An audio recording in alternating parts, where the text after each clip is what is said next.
সত্যি কথা বলতে গিয়ে যদি আপন মানুষের কাছে পর হয়ে মানুষকে যাও, ভালোবাসা শিখো, তবুও কখনো তুমি কষ্ট দিও না। সত্যি কথা আর বলবে। ভালো বেশ বলো রাধা কারণ রাধা।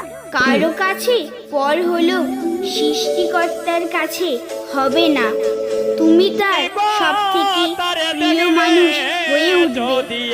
যদি তুমি খুব দুঃখ কষ্টে থাকো তবে আমার প্রতি অভিমান করো না।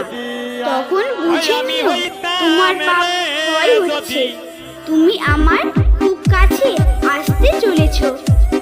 আর যদি খুব আনন্দে সুখ শান্তিতে থাকো তবে জানবে তোমার পুণ্য ফল হতে চলেছে।